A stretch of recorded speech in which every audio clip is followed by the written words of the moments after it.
So if you were looking for some mini content today, that's not happening. So what I am doing today is I'm doing something very different. I am doing a live edge coffee table. My wife picked this piece of wood up maybe a year and a half, 2 years ago. I believe it's black walnut. That's what we were told it was. If you know it's not black walnut and you would like to tell me in the comments what it is, then absolutely go for it. It's really nice. And I think once it's sanded and sealed and finished, it'll look absolutely gorgeous. So what we have for our original coffee table was a big kind of a glass top coffee table with brushed aluminum legs. But we kind of wanted something a little bit more natural, a little kind of like wood, so we wanted to get this live edge. We have a couple of live edge countertops in the house. So I think this will kind of fit in nicely, even though we're selling our house and we'll be moving with this. So that doesn't matter, but we're gonna do it anyways, because what else am I gonna be doing with my time? So my plan is hairpin legs. I know everybody uses hairpin legs, but that's what we're doing. We're doing hairpin legs. We're gonna sand this, seal it with like a kind of a satin finish, white on poly. And I'm going to put 3 hairpin legs in the bottom, not 4. And the reason for that is I don't have a big industrial planer to fully flatten this out if there's a slight twist or bump or anything in it. So if you put 3 legs on something, it automatically sits stable on the ground. So if I do 3 legs-ish like that, if the ground is slightly unlevel, or if there's a bump in the ground, or if this has a twist in it or something, all 3 legs are going to sit on the ground no matter what. So it's going to be more stable on the ground.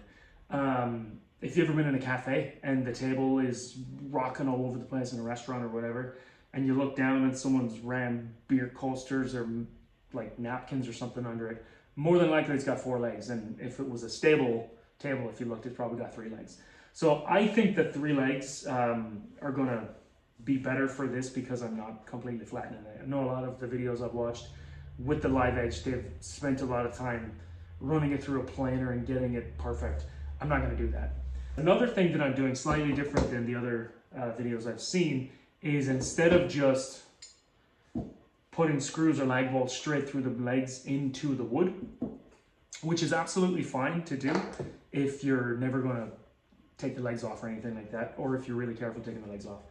But we're moving and we're bringing this with us, and it will be a lot easier to move with this if I can take the legs off. It'll just pack down easier. So we've decided we are going for these things. They're called furniture screw-in. I don't know if that's the, I don't know if that's the real name for it. Furniture screw-in nut. So the way these work is there's a coarse thread on the outside, and then if you look at the tip of it, it's actually a hex, like an Allen key head. And then if you look deeper into it, it's like machine threads in there. It's like, I don't know if you can see that, but inside it's threaded with a finer thread. So you drill a hole straight down in the wood, you push this into it, and then you tighten it down into the wood with the Allen key, all the way down until this little tiny lip there is flush against the wood. And then the legs sit on top of this, like that. And then when you put the bolt through the leg, it tightens into this versus just tightening into the wood. And if you were to tighten it into the wood, that's fine, as long as, you know, it doesn't move around too much or whatever. But if it keeps getting loose and you keep tightening it, eventually you'll strip the threads that you've cut in the hardwood. So this will stop this. It kind of turns the whole thing idiot proof. So then we can put the legs on and off a bunch of times and tighten them down as much as we want. And unless we strip this out, which would be insane to tighten it that much, then we'll be totally fine to do that. So that's one of the things I'm doing that's slightly different. That and the 3 legs and not planing it. So what I have for this project is I have the hairpin legs. They were just literally, we chose the length we wanted and we bought them on, probably, if I'm honest, we got them from Bezos just because it's easy. We got the hairpin legs. We got these things, probably also from Bezos. I've got a dust mask. And for the sanding, 150 grit, 220 grit, and a 400 grit. And I think that'll definitely get me down smooth enough so it'll be nice and smooth to touch. So how I'm gonna start off is, the bark. It's loose in some spots, but all this bark is gonna have to come off. And then once I expose the edge under the bark, then I can start working on the edge with the bark. I might even get a wire wheel. I have a wire wheel here too, and clean out some of the looser stuff to try and make it smooth. I'm gonna smooth the whole top, and then, like, let's say on this side, there's bark on this side right here, and then we have this piece right here. That actually goes right through. So I'm gonna knock that through. I'm not gonna fill it with epoxy, and I'm gonna clean out the inside of that and smooth as much as I can with a little piece of sandpaper or something like this. This isn't gonna be crazy involved. I'm hoping to not spend too much time on it either. And once it's all smooth and finished, what I'll do is I'll flip it over and I'll lay out the legs kind of where I think they'll look best on it. And then I'll drill and I'll mount these bad boys. And once these bad boys are in there, I can mount up the legs and that's done. I mean, that should take me like 20 or 30 minutes, I think. That'll be, what time is it now? I don't even know. That thing's flashing 12 o'clock. But I should be done by dinner time someday.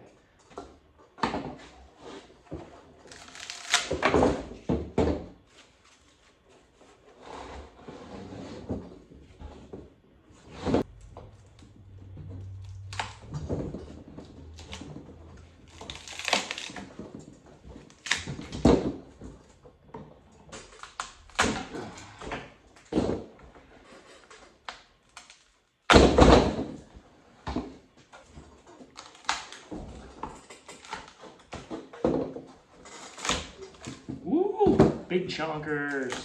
Yeah.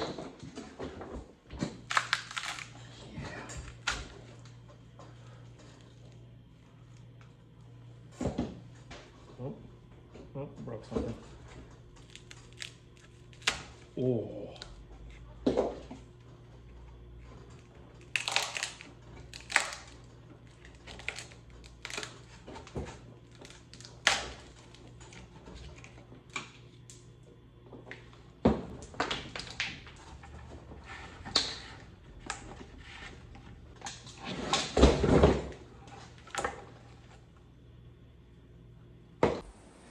I'll bring you in and show you what I'm doing. This is already kind of hit. You can see how hairy it is over here, but I'm just kind of wire wheeling.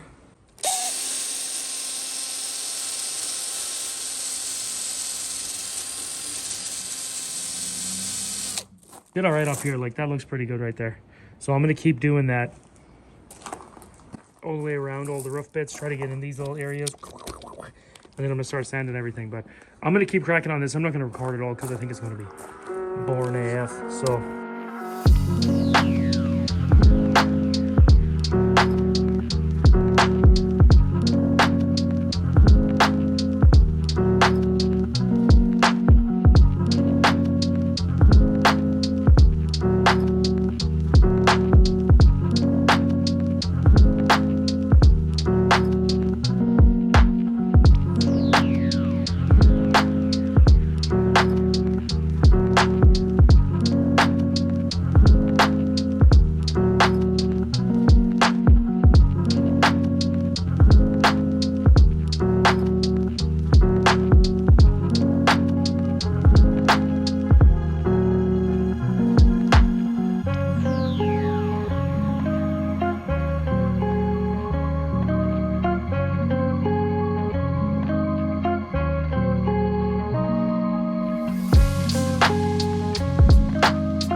All right, so it is real smooth.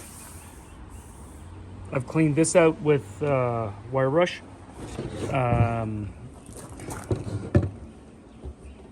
I've cut off the pieces that were super thin, sticking out, that I thought would break off. I've cut the tips off some of these and smoothed them out a little bit. And I've sanded this down. This is what I'm using.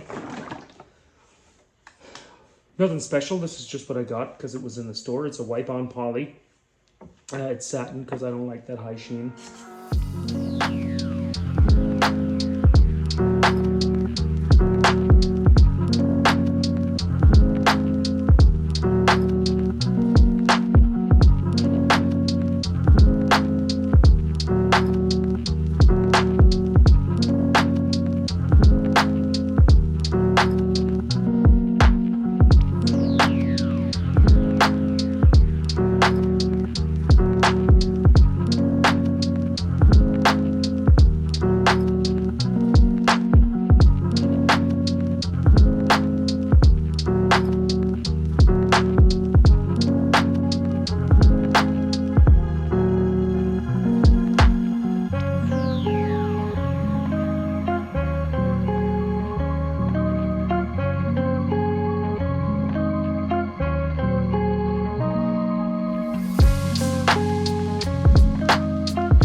All right, so it has been a couple of days since I did the second coat of poly.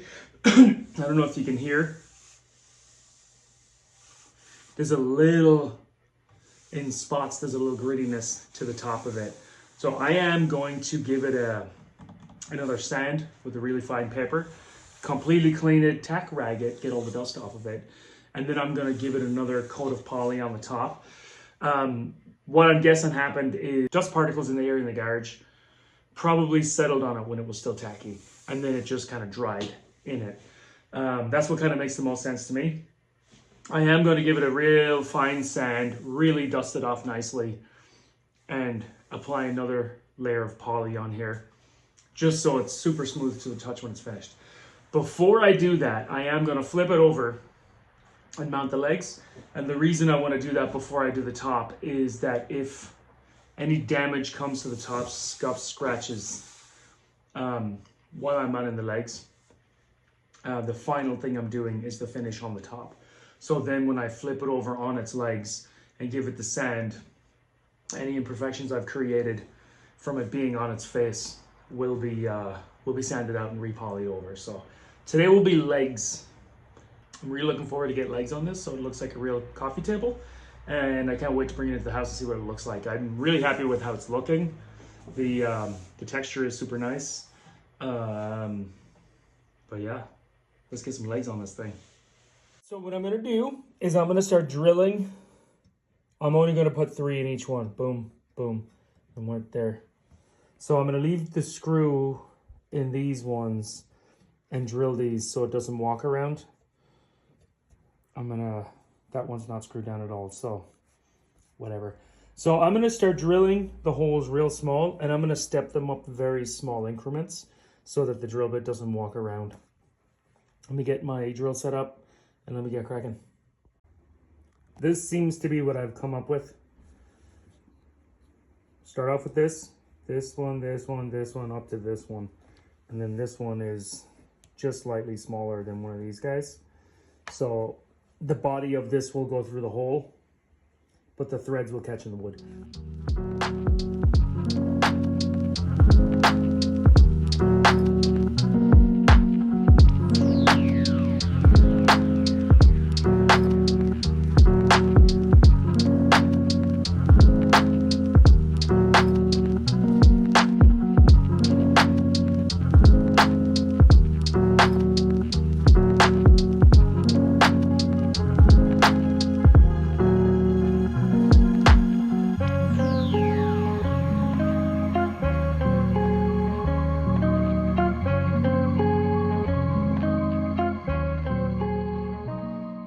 All right, so this is our current coffee table, and I actually really do like this coffee table. Jen picked this up about 7 years ago on Marketplace. I believe it was like $150. My dog is over there wriggling, making a lot of noise. Apologize. So I do like this coffee table because it's quite large, but it doesn't take up a lot of visual space in the room. The glass table, the glass top, you can see straight through the floor. The legs are quite minimal and thin. So as it's a very usable large coffee table, and it does fit the more contemporary style in our house, it's a lovely table. But we have been wanting something more natural, more textural in the house. So Jen did pick up that,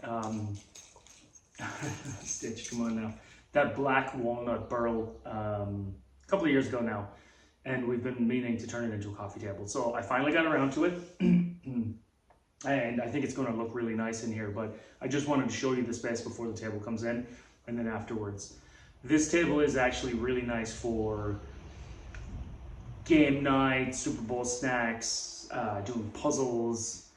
Mostly it's used for folding laundry in front of YouTube, watching YouTube videos. But I do love it. I absolutely love it. I have no problems with this coffee table. It's just we wanted something different, something more natural. So let me get the other one, bring it in here, and show you kind of the finished table. Stitch, Stitch, Stitch. She's deaf. She can't hear us. Here it is. I absolutely love it. It's going to take me quite a while to get used to having such a small coffee table versus the big, large glass one that we've had. I'm going to have to do very small loads of laundry to be able to fold them on here.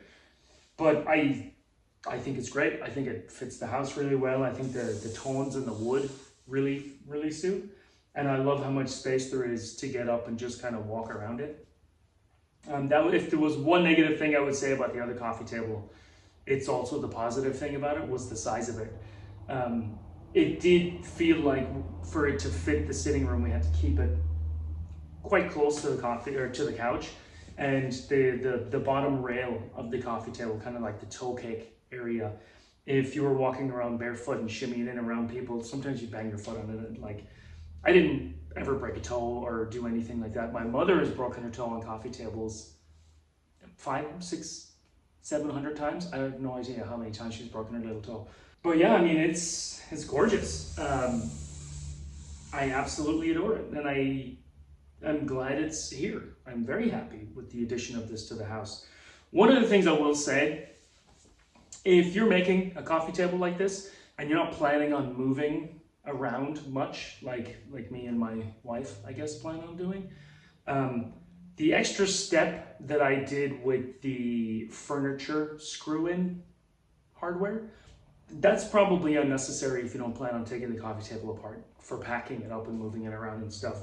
I wanted to do that because I felt like it would benefit us for when we're moving. We could take the legs off, we could pack this super flat, it'll easily protect this a lot without having a big, weird, awkwardly wrapped coffee table with these legs sticking up in the air like antennas. That's the reason I did that. It really wasn't that hard. It's just a little bit of planning, get the right drill bits and make sure everything fits. But I mean, I'm happy I did it. I think it worked. It turned out really nice. Yeah, if you enjoyed this video, please like and subscribe, share it with a friend. And I know this video was quite a departure from classic mini content, but I assure you the mini will be back again shortly. There's some more stuff to do on that, and hopefully, fingers crossed, first try videos. But there will be more videos like this on the channel in the future, and there will be some house stuff coming up soon. I just don't know when that is going to happen or what that's going to look like. So thank you for watching, and I will see you on the next one. If you got to the end, that's amazing. Thank you. I really appreciate your support. Talk to you later. Bye.